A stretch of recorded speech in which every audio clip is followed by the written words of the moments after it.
On the 17th of February 2004, a 68-year-old man went to withdraw money from an ATM at a JUSCO shopping center in Yokkaichi City, Mie Prefecture. This simple, routine action, however, would ultimately end with his tragic death. This is the true, unsolved mystery of the JUSCO ATM phantom.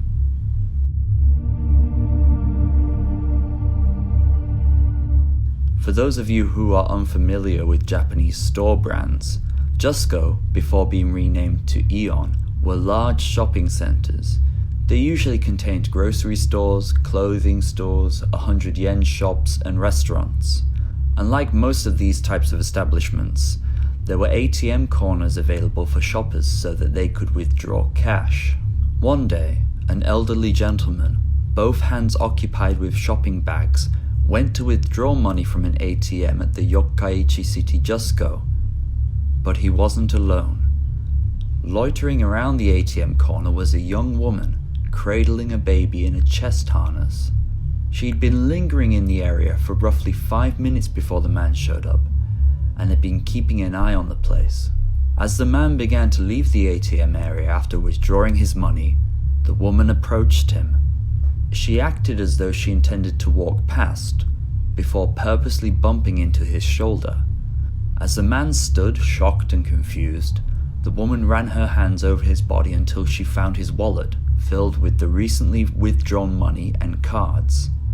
The man and woman wrestled over it. When she was unsuccessful in taking it from him, she grabbed the man's arm and collar and screamed, "Thief!" drawing the attention of the people around her.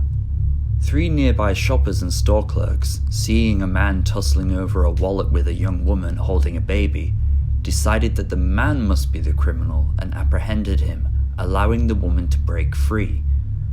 The man fought so hard against the woman and his attackers that 3 of his plastic cash cards were crushed in his hand.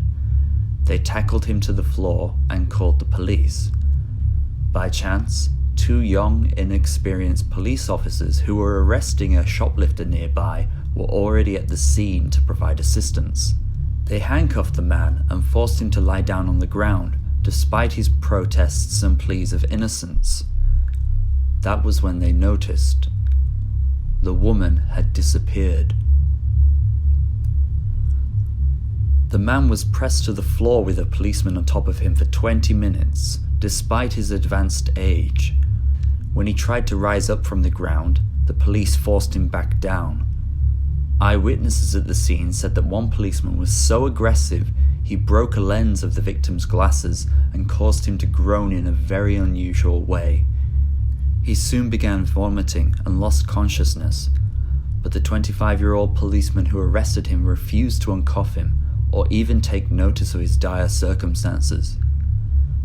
When more police came onto the scene and saw the handling of the situation, they finally uncuffed him and called an ambulance. But by that time it was too late. The dangerously high blood pressure caused by the stress of the situation and subsequent police brutality caused arrhythmia and heart failure. His brain shut down and he died the next day. The day after his death, without testimony from the mysterious woman or any true evidence, the police unashamedly filed charges against the deceased victim. Fortunately, some within the police force became suspicious about the woman. They investigated the CCTV footage at the ATM corner and determined that the man was completely innocent. In 2005, 1 year after the incident, they released 2 images of the woman taken from the CCTV footage to the public. Not since the infamous Glico case has this been done in Japan. The images were of low quality, and due to the almost inhumane facial features, the public began calling the woman a monster or phantom. Of course, releasing the images 1 year after the incident happened meant that the likelihood of finding the woman or any evidence was significantly reduced. At the time of the crime, the woman was estimated to be aged between 25 and 30 years old, and the baby she was carrying on her chest was between 2 and 3 years old. She was thought to be Japanese, 155 to 160 centimeters tall, to have shoulder-length brown hair, and have a face that was described as unusual. In fact, many have commented online that her face doesn't even look human. She was wearing dark clothes during the incident, and despite touching the man's cash cards, left no fingerprints at the scene. Other than screaming "thief" at the victim, she didn't say anything to anyone. Strangely, she wasn't caught on any other CCTV at the exits of the JUSCO shopping center. It was as if she vanished into thin air. Even after seeing the CCTV footage, it was only in March 2011, 7 years after the incident, that the police finally formally acknowledged that the man was not a criminal. Therefore, since his death, his reputation was stained with a false charge, which is much more serious in Japan than it is in the West. The date is also significant because it was just 1 month after the statute of limitations passed for the theft. In other words, they would not investigate the case any further and would not try to find the woman responsible. The bereaved family took the police to court for their unprofessionalism. The police recognized that a mistake was made, but claimed that excessive force was not used. They even went as far as to say that the arrest of the man did not cause his death.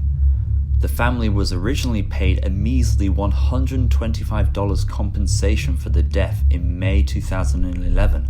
However, the Nagoya High Court ordered the police to pay $350,000 for, to put it mildly, errors on the side of the police. Despite the circumstances of the incident, the authorities have never publicly apologized to the family.